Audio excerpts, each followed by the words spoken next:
वेद वाक्यों के द्वारा आकाश प्रमाणित है। किसी निषेध का निरूपण तब तक नहीं किया जा सकता जब तक निषेध के अधिकरण का निरूपण न किया जाए। स्वसंवेदन स्वयं प्रकाश प्रत्यक्ष का बाद उपस्थित होता है। नाना पदार्थ एक ही ज्ञान के आकार हैं, ऐसा नहीं कह सकते, क्योंकि एक ज्ञान के नाना आकार नहीं हो सकते। नाना आकार मानने पर ज्ञान में एकत्व अनुपपन्न हो जाता है। जितने आकार प्रतीत होते हैं उतने ही ज्ञान है, ऐसा नहीं कह सकते, क्योंकि वैसा मानने पर प्रत्येक ज्ञान केवल अपने आकार के ग्रहण में पर्यवसित होकर अन्य ज्ञान और उसके आकार का स्पर्श नहीं कर सकता। तब नाना पदार्थों का कोई ज्ञान ही नहीं होगा, क्योंकि पदार्थों में नानत्व का व्यवहार आकार भेद पर निर्भर होता है, ज्ञान भेद पर नहीं। जब किसी एक धर्मी में परस्पर विरुद्ध दो धर्मवादियों के द्वारा स्वीकार किए जाते हैं तब उसको विवाद कहते हैं। जैसे कि आत्मा में नित्यत्व और बुद्धि में अनित्यत्व का प्रतिपादन करने वाले व्यक्ति भी प्रतिपन्न या विवादी नहीं माने जाते। इस प्रकार के ज्ञान को प्रवर्तक नाम मानकर तेनेदं सदृशम, इस प्रकार के ज्ञान को जो प्रवर्तक मानते हैं वह सर्वथा अनुभव विरुद्ध है। जैसे दीप शिखा में एक शिखाखंड का दूसरे शिखाखंड से सादृश्य मूलक एकत्र व्यवहार होने पर सादृश्य का भान नहीं होता, अतः प्रत्याभिज्ञा मूलक एकत्र व्यवहार होता है। वैसे ही विज्ञान क्षणों में एकत्र व्यवहार क्यों न समझा जाए, इस प्रश्न का उत्तर है दीप ज्वालादि पांच पदार्थों में कई प्रकार का विप्रलम्भ बनावट संभव है, अतः वहाँ तदे वेदम तत्सदृशं वा ऐसा संदेह हो सकता है, किंतु प्रमाता आत्मा के विषय में वैसा कभी संदेह नहीं हो सकता। अपितु निश्चित रूप से यह एकत्व की प्रतिभिज्ञा होती है। चंद्रकीर्ति अनंतर प्रत्यय की व्याख्या करते हुए चंद्रकीर्ति ने कहा है, बौद्धों ने बीज को अंकुर का कारण न मानकर बीज के निरोध या ध्वंस को कारण माना है। बौद्धगण क्षणिक या अस्थिर कारण से कार्य की उत्पत्ति मानते हैं, अर्थात यह सिद्ध होता है कि अभाव से भाव की उत्पत्ति उन्हें अभिष्ट है। इस सूत्र में यह कहा जा चुका है कि निरपेक्ष कारण से कार्य की उत्पत्ति मानने पर पुरुष का अपना पुरुषार्थ व्यर्थ हो जाता है। सर्पादि की रज्जु उपादान कारण होती है। खादिर खैर की लकड़ी पर कुठार का प्रहार हो और दो टुकड़े हों पलाश के, ऐसा संभव नहीं। अन्यार्थ का भाषक ज्ञान अन्यार्थ विषयक हो, ऐसा संभव नहीं। प्रथम कल्प के अनुसार ज्ञान अपने ही अंश आकार का ग्राहक सिद्ध होता है। वह सांवृतिक है। पूंजीभूत परमाणुओं की सूक्ष्म रूपता का संवरण या आच्छादन करने वाली बुद्धि का नाम संवृत्ति है। उससे अभाषित स्थूलता सांवृत है। यद्यपि रूप के परमाणुओं के आसपास गंध रस और स्पर्श के परमाणु भी होते हैं। ज्ञान अपने विषय पर प्राकट्य ज्ञातता नाम का फल भी उत्पन्न नहीं कर सकता। साधारण व्यक्तियों को जो भेद की प्रतीति होती है वह वैसी ही भ्रमात्मक है जैसी कि नेत्र में दीप वाली व्यक्ति को एक चंद्रमा में दो की प्रतीति। अर्थात एक संतान के अंतर्गत आलय विज्ञानों में रूपादि विषयक प्रवृत्ति विज्ञान के जनन की शक्ति की वासना कहा जाता है। शक्ति और शक्तिमान का अभेद प्रसिद्ध है। यह है घटपट आदि पदार्थ स्थूल रूप में प्रतीत होते हैं, परम सूक्ष्म रूप में नहीं। कहीं आवृत्त परोक्ष और कहीं अनावृत्त अपरोक्ष है। अतः आवृत्तत्व और अनावृत्तत्व रूप विरुद्ध धर्म प्रसक्त ही कर वस्तु की एकता भंग कर देते हैं। वस्तु स्थिति यह है कि जैसे बाह्य पदार्थों में स्थूलता संभव नहीं, वैसे ही ज्ञान में भी संभव नहीं। अतः स्थूलता में ज्ञानाकारता संभव है या नहीं, इस प्रश्न का यह स्पष्ट उत्तर है कि जिस पक्ष में प्रमाणों की प्रवृत्ति है वह संभव, और जिस पक्ष में प्रमाण की प्रवृत्ति नहीं होते वह संभव है। न होने पर ज्ञान में सांख्य किसका होगा। जैसे कि चक्षु आलोक की सहायता से अपने विषय का ग्राहक है, अतः समस्त घटादि रूप चाक्षुष विषय प्रभा आलोक से अनुविध होकर ही प्रतीत होते हैं। स्कंद शब्द का अर्थ समूह या राशि है। प्रत्येक विज्ञान लक्षण केवल अपने स्वरूप का ही ग्राहक है। अविद्या एक महान उपलब्ध क्लेशात्मक एवं क्लेश परमड़ा को जन्म देती है। धर्म शब्द का अर्थ होता है पदार्थ, बुद्ध और मौलिक दर्शन है, जो मुक्त होता है, जिस बंधन से मुक्त होता है और जिस साधन के द्वारा मुक्त होता है।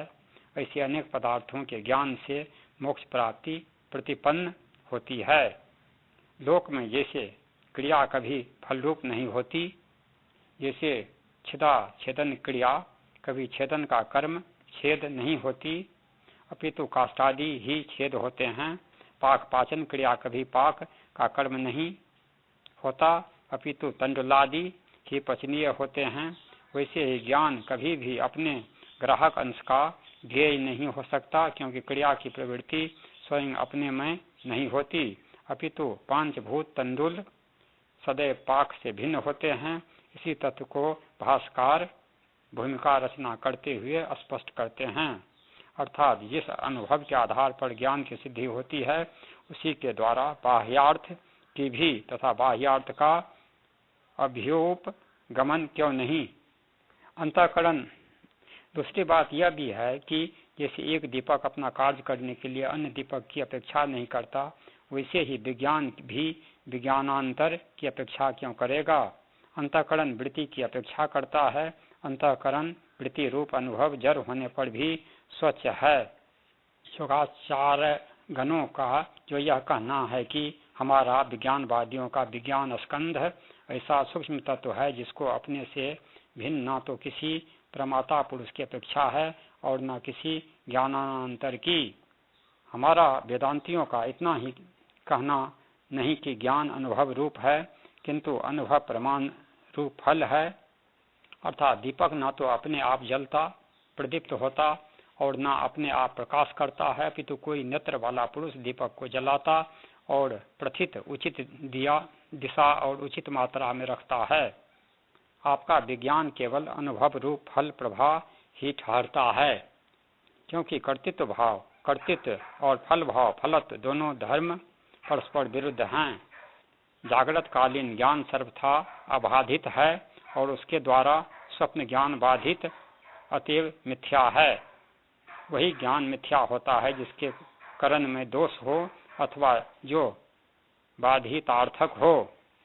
संस्कार मात्र से जनित ज्ञान को स्मृति कहते हैं। उपलब्धि ज्ञान 6 प्रकार का होता है। केवल निद्रित मन के उद्बुद्ध संस्कारों से जनित होने के कारण उसे स्मृति कहना ही युक्ति संगत है। अतः प्रभा ज्ञान से इसका महान अंतर है। प्रमाणता नाम है अबाधित विषयकता का। कारण के बिना कोई कार्य नहीं होता। वसुबंधु के शिष्य अस्थिरमति केवल वासनाओं के आधार पर आत्मा, सत्व, जीव एवं घटादि बाह्य पदार्थों का अभ्यास मानते हैं, क्योंकि वासना की सिद्धि जिन बाह्य पदार्थों की उपलब्धि पर निर्भर है उनकी सत्ता विज्ञानवादी मानते ही नहीं। किंतु क्षणिक पदार्थों में कार्य कारण भाव नहीं बन सकता। प्रतिवेदन है कि बाह्य विषय और आंतरिक ज्ञान ये दोनों ही पदार्थ सूक्ष्म विचार की कसौटी पर खड़े नहीं उतरते। क्योंकि उन्हें सत मानने पर शाश्वतिकवाद और असत मानने पर उच्छेदवाद प्रसक्त होता है। अर्थात प्रत्यक्षादि प्रमाणों के द्वारा सत और असत वस्तु की व्यवस्था की जाती है, किंतु सत और असत की विचारासह या अप्रमाणित बताना खुलम खुला प्रमाणों की अवहेलना है। अर्थात प्रत्यक्षादि प्रमाण अपने विषय में प्रवर्तमान होकर तत्वम इदम इतना ही सिद्ध करते हैं। एकः चंद्रो न चंद्र द्वयम, अर्थात बौद्धों के द्वारा प्रयुक्त शब्दों और उनके अर्थों पर जैसे जैसे ध्यान देते जाते हैं वैसे वैसे वे बालू में खोदे हुए कुएं के समान विदीर्ण होते जाते हैं। श्री कुमारिल भट्ट ने भी कहा है कि वैदिक धर्म कर्म को बचाने के लिए बौद्धों का विशेषतः विज्ञानवाद का निराकरण बहुत आवश्यक है। जन भट्ट में जीव न तो आकाश के समान व्यापक माना जाता है और न परमाणु के समान सूक्ष्म, अपितु मध्यम परिमाण का माना गया है। प्रदीप के समान संकोच विकासशील है। संसारी जीव दो प्रकार के हैं, चर और अचर, यानी अस्थावर और जंगम। चर यानी जंगम 4 भागों में विभक्त है। 5 इंद्रियों वाले मनुष्य आदि, दूसरा 4 इंद्रियों वाले भ्रमरादि, तीसरा 3 इंद्रियों वाले पिपीलिकादि, चौथा 2 इंद्रियों वाले जलौकादि। धर्म जल के समान गमन क्रिया का निमित्त कारण है, तो अधर्म स्थिति क्रिया का वैसे ही निमित्त है जैसे पृथ्वी। जीवादि द्रव्यों को जो अवकाश देता है वह आकाश है। आकाश के 2 भेद हैं, पहला लोकाकाश और दूसरा अलोकाकाश। सभी देवलोकों की ऊपरी सीमा जहाँ समाप्त होती है उससे ऊपर का असीम आकाश अलोकाकाश कहलाता है। यह पुष्प का प्रसरवन करता है। श्री कुंदाचार्य ने प्रशस्त राग को शुभ योग कहा है। अर्थ सिद्ध साधु पुरुषों में शक्ति, धर्माचरण में प्रवृत्ति एवं गुरुजनों का अनुगमन शुभ योग से होता है। वाचस्पति मिश्र ने इसे ही मिथ्या प्रवृत्ति माना है, क्योंकि प्रमद और विषय लोलुप्तादि शास्त्र गहित भावनाओं से पाप प्रसूनी प्रवृत्ति होती है। अनादिकाल से आ रहे पुण्य पापादि कलुषित कर्म राशि का निर्जरन क्षय करने के लिए तप्त शिलाधिरोहण, तपशिला पर बैठकर ध्यान भावना करना आदि कठिन बहुविध तपों का पालन करना निर्जरा है। कर्म अपना फल देने के बाद जीवात्मा से विलग हो जाता है, यही बिलगाव निर्जरा कहलाता है। पुद्गलों परमाणुओं का ग्रहण करता है। जो धर्माधार्धी कर्मों के रूप में परिणत होने की योग्यता रखते हों, जीव द्वारा गृहित पुद्गलों में प्रकृति स्वभाव स्थित कालिक अवधि अनुभाव फल प्रदान और प्रदेश परिमाण विशेष ये 4 विधाएं साथ ही साथ उत्पन्न हो जाती है। वेदना का निमित्त होने के कारण उसके पश्चात आयु निर्धारक कर्म का संकीर्तन किया गया है। दान धर्म आदि में विघ्न भूत कर्मों को अंतराय कर्म कहा जाता है। जिस जीव के सकल क्लेश एवं उनकी वासनाएं संस्कार समाप्त हो जाती है, आवरण ज्ञान उच्छिन्न हो जाता है, केवल सुख रूपता आविर्भूत हो जाती है, ऐसे जीव का लोकाकाश के शिखर पर विराजमान होना मोक्ष कहलाता है।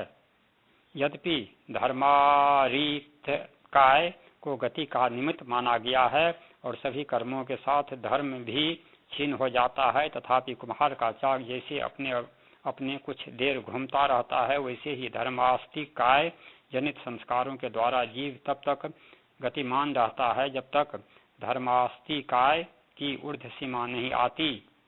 यहाँ भंग शब्द का अर्थ है वचन प्रकार। इप्सा प्राप्त करने की इच्छा।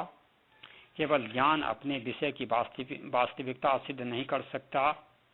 लौकिक परमाणु की अबाध भावना को वस्तु सत्व का व्यवस्थापक मानने पर शरीर में आत्मत्व वास्तविक मानना होगा, क्योंकि साधारण जीवों की उसमें बाधितत्व का निश्चय नहीं होता। इस प्रकार तो चावार्क मत का बोलबाला हो जाएगा। सभी आस्तिक दर्शन नास्तिकता में परिवर्तित हो जाएंगे, क्योंकि क्रिया में विकल्प होता है। चाहे कोई अश्व से गमन करे या रथ से, बिढ़ी से याग करे या यव से, किंतु वस्तु सिद्ध पदार्थ में न तो घटत्व पटत्वादि का समुच्चय हो सकता है और न विकल्प।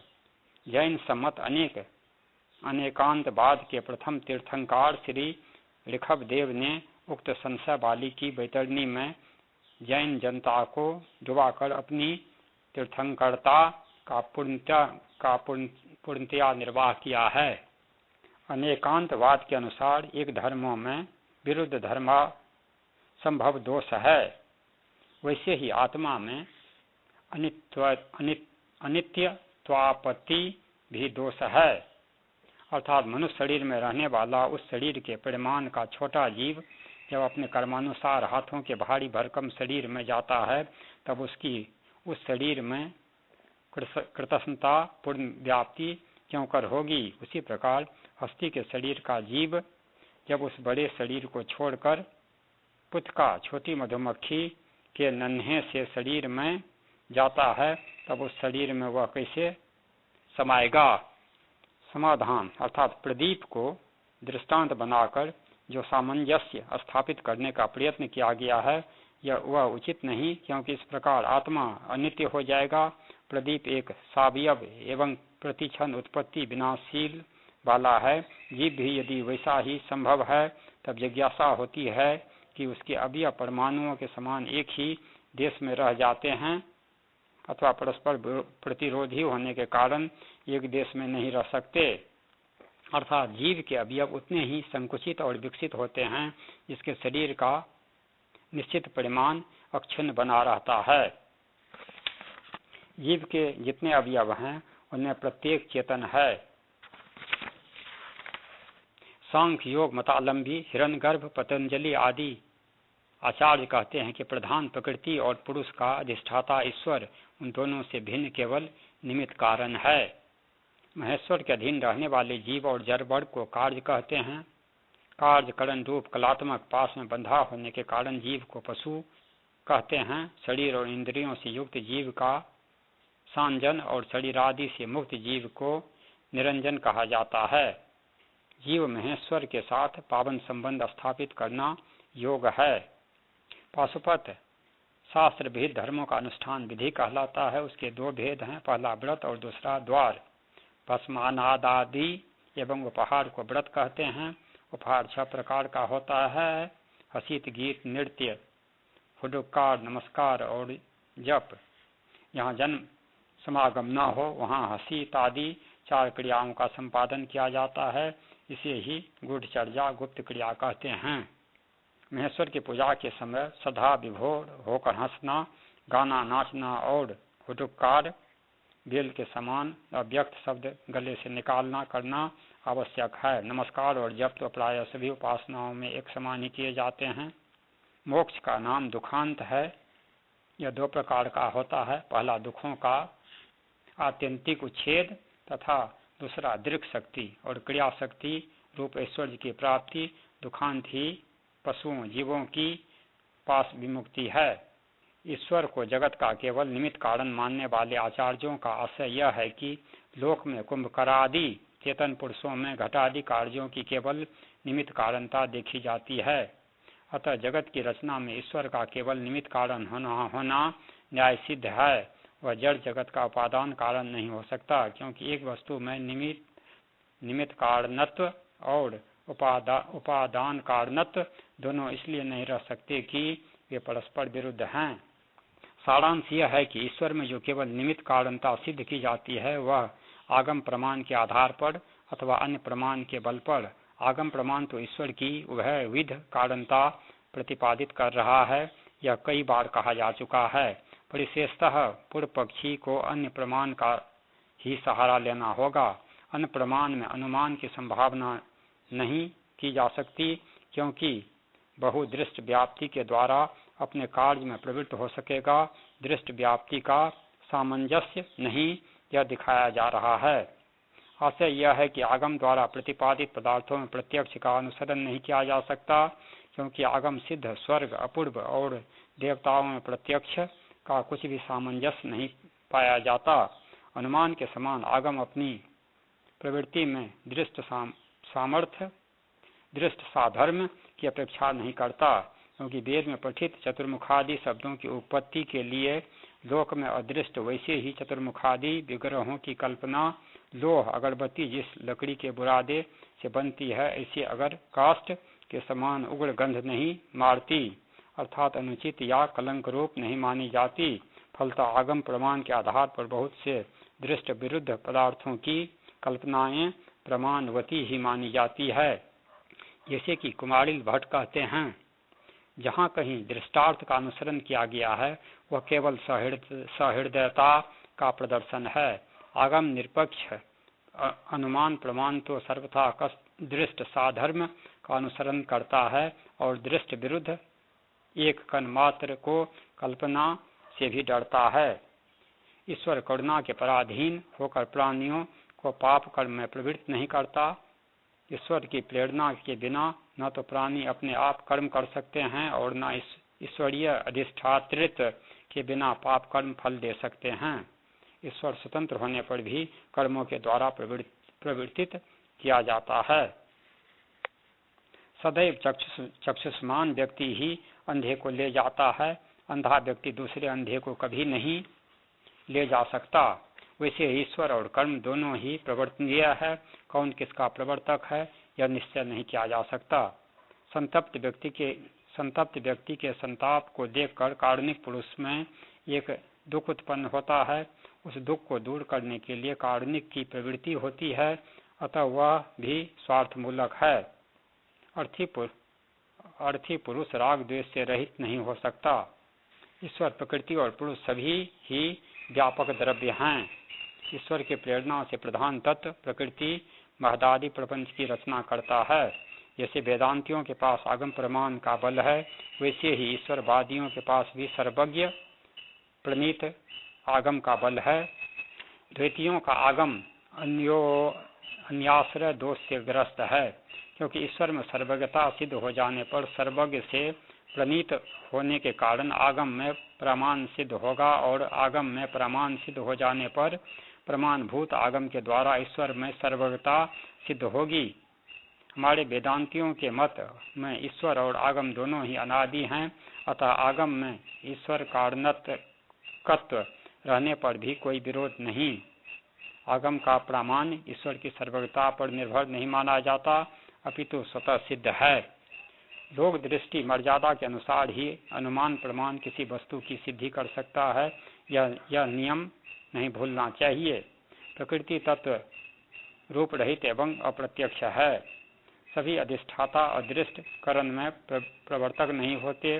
जैसे कि अदृष्ट कुठार आदि को कोई भी प्रेरणा देने वाला नहीं देखा जाता। फलतः ईश्वर आदि रूपादिहीन प्रकृति का प्रेरक माना जाता है, तब उसे भोक्ता सुख दुखादि की अनुभूतियों का आश्रय भी मानना पड़ेगा। भोक्ता पुरुष ईश्वर नहीं अनिश्वर जीव होता है, जैसा कि श्रुति कहती है। स्वरूप परिमाण का अर्थ है प्रधान आदि के स्वरूप का परिमाण, अनु, मध्यम या महत परिमाण। पांचरात्र गण मानते हैं कि एकमात्र भगवान वासुदेव परमार्थ तत्व है। वह जगत का अभिन्न निमित्त उपादान कारण है। उससे संकर्षण नाम का जीव उत्पन्न होता है। संकर्षण से प्रद्युम्न संज्ञक मन और उससे अनिरुद्धाख्य अहंकार उत्पन्न होता है। आत्मा जीव की उत्पत्ति कहीं वेद में प्रतिपादित नहीं, अपितु श्रुतियों के बल पर उसकी नित्यता निश्चित की गई है। प्रत्येक याता ज्ञान या कर्ता पहले इंद्रियार्थ सन्निकर्ष रूप करण की रचना करता है, अर्थात संकर्षण, प्रद्युम्न और अनिरुद्ध ये तीनों भगवान वासुदेव के स्वरूप हैं। सभी को ईश्वर स्वरूप मान लेने मात्र से निर्दोषता नहीं होती। तैत्तरीय उपनिषद के दृष्टि प्रकरण में केवल आकाश की प्रथम उत्पत्ति श्रुत है और छांदोग्य में केवल तेज की प्रथम उत्पत्ति प्रतिपादित है। सिद्धांत पक्ष में अवान्तर मत भेदों को लेकर जहाँ भेद हो जाता है वहाँ एक मुख्य सिद्धांत और दूसरा एक देश कहलाता है। व्यापक के न होने पर व्याप का अभाव अवश्यंभावी है, अतः कारण तरह के न होने पर कार्य वैसे ही उत्पन्न नहीं होता जैसे अग्नि के अभाव में घृम, आकाश के समवायी कारणादि कहीं भी उपलब्ध नहीं, अतः आकाश को नित्य माना जाता है। पृथ्वी आदि वध्यार्च्य, यहाँ पर आदि पद के द्वारा यह अनुमान गृहीत होता है आकाशं नित्यम द्रव्यत्वे सत्य स्पर्शं वत्याद आत्मवत। यहाँ कुल शब्द का अर्थ है गृह है। यहाँ अमत्र शब्द का अर्थ है घटादि पात्र। व्यापित और अमूर्त्यादि लक्षणों का भेद न होने पर कारण आकाश और ब्रह्म भिन्न नहीं अपितु अभिन्न है। यदि भेद भी मान लिया जाए तब ब्रह्म और ब्रह्म के तेज आदि कार्यों के साथ आकाश का देश काल व्यतिरिक्त भिन्न नहीं। समस्त जगत ब्रह्म का विवर्त है, अतः वस्तुतः ब्रह्म का विकारभूत जगत ही ब्रह्म के वेदन से विदित होता है, क्योंकि समस्त जगत की सत्ता ब्रह्म से भिन्न नहीं। अतः आकाश भी ब्रह्म का विकार विवर्त होकर ही ब्रह्म के ज्ञान से ज्ञात हो सकता है। पदार्थ परस्पर भिन्न भिन्न होते हैं, उनका लक्षण भिन्न होता है। यह जो कहा गया था कि आकाश की उत्पत्ति का प्रतिपादन करने वाली कोई श्रुति नहीं, वह कहना सर्वथा असंगत है, क्योंकि वैसी तैतरीय श्रुति दिखाई जा चुकी है। वृद्धजनों के प्रयोग शब्द सामर्थ्य के गमक माने जाते हैं, अर्थात जो भी पदार्थ विभक्त है वह सब विकार है। आकाश भी विभक्त है, अतः आत्मा का विकार ही है, नित्य नहीं। श्रुतियों में आत्मा को ही उपादान कारण कहा गया है। उपादान कारण, आत्मा को जगत का उपादान कारण मान लेने पर भी आत्मा के अन्य उपादान की कल्पना क्यों न की जाए। अर्थात आत्मा किसी अन्य उपादान कारण का कार्य नहीं, क्योंकि वह स्वयं सिद्ध है। आत्मा नित्य एवं स्वयं प्रकाश है, अतः आत्मा की सत्ता और उसका प्रकाश ज्ञान दोनों स्वयं सिद्ध है। आत्मा का प्रकाश प्रमाणादि के अधीन कदापि नहीं, प्रत्युत प्रमाणादि का प्रकाश आत्मा के अधीन है, अर्थात आत्मा का निराकरण भी आत्मा के साक्ष्य में ही होता। दुग्ध के अनेक अवयव दधि के उपादान कारण नहीं माने जाते, अपितु अनेक अवयवों से उपात आरब्ध एवं दुग्ध रूप अवयवी ही दधि का उपादान कारण माना जाता है। जैसे निरवय परमाणुवादियों के मतानुसार महादुग्ध का परमाणु पर्यंत भग्न होकर दुग्ध के परमाणु दधि रूप में परिणत होते हैं। दधि परमाणुओं से द्विगुणकादि की उत्पत्ति के क्रम से महादधि का आरंभ होता है। वहाँ दुग्ध का प्रत्येक परमाणु दधि का उपादान कारण माना जाता है, वैसे ही एक दुग्ध रूप अवयवी दधि का आरंभ क्यों न होगा। शेषभाष्य स्पष्टार्थक है। इत्यादि श्रुतियों में गौणार्थता मानी जाती है। यदि आत्मा का भी कोई कारण माना जाए तब उस कारण का भी कारण इस प्रकार अनवस्था क्यों नहीं। इस प्रश्न का साधारण सा सीधा सा उत्तर है कि बीज वृक्ष के समान कार्य कारण भाव की अनादि परंपरा में अनवस्था कोई विशेष दोष नहीं। रज्जु रूप उपादान का उपादेय सर्प है। कोई भी भ्रम ज्ञान अधिष्ठान के बिना नहीं होता। ब्रह्म के तेज से उत्पत्ति माननी चाहिए। उक्त तैतरीय श्रुति का अर्थ है फलतः ब्रह्मरूप उपादान कारण से ही वायु के अनंतर अग्नि की उत्पत्ति सिद्ध होती है। मुट्ठी बांधे हाथ की लंबाई को अरत्नी कहते हैं। पशु याग में यूप पशु याग में ही होता है, सोम याग में नहीं। श्रुति के अनुसार वायु से उत्पन्न अग्नि में छांदोग्य श्रुति के अनुसार ब्रह्मजन्यत की प्रकृति ब्रह्मजन्यन भी उत्पन्न हो जाता है। वायु को तेज की प्रकृति मान लेने पर उपपद विभक्ति की अपेक्षा कारक विभक्ति का बलियस्त भी अक्षुण्ण कांसे की थाली में गुरु को भोजन खिलाकर उच्छिष्ट जूठा भोजन करने पर शिष्य के कास्य भोजित और उच्छिष्ट भोजित दोनों नियम संपन्न हो जाते हैं। भास्कर ने जो कहा है दह काल्पनिक भेद को मन में रखकर कर रहा है, क्योंकि परमार्थिक दृष्टि से ब्रह्म और वायु में अभेद विवक्षित है। क्योंकि जैसा वायु अग्नि और जल का ब्रह्म से अभेद माना जाता है, वैसा गौ से दुग्ध आदि का अभेद नहीं माना जाता। सभी चेतन पदार्थ नियमतः स्वतंत्र रूप से ही अपने कार्य में प्रवृत्त होते हैं, ऐसा कोई नियम नहीं, क्योंकि भृत्य, दास और शिष्य आदि के समान बहुत से परतंत्र रूप में भी प्रवृत्त होते पाए जाते हैं। अतः कथित लिंग शब्द सामर्थ्य और प्रस्ताव उपक्रम का सामंजस्य करने के लिए यह मानना ही युक्ति युक्त है। व्यवस्था संभव हो सकने पर अव्यवस्था उचित नहीं ठहराई जा सकती। अतः लय क्रम की जिज्ञासा को शांत करने के लिए क्या श्रुति प्रतिपादित उत्पत्ति क्रम ही लय का भी क्रम माना जाए, अथवा लोक में दृष्ट विपरीत कर्म जैसा कि घटादि रूप उपादेय पदार्थों का साक्षात अपने उपादान में, उस उपादान का अपने उपादान में, इस प्रकार उपादेय परंपरा का अपनी उपादान परंपरा में विलयन देखा जाता है। क्योंकि किसी नियम के संभव हो सकने पर अनियम मानना नीति विरुद्ध है। श्रुतियों के द्वारा आत्मदर्शन के लिए एक एकाग्र एवं सूक्ष्म बुद्धि की आवश्यकता बताई गई है। सृष्टि और प्रलयादि के क्रमों का अनुचिंतन ही बुद्धिगत एकाग्रता और सूक्ष्मता आदि की संपत्ति का साधन है।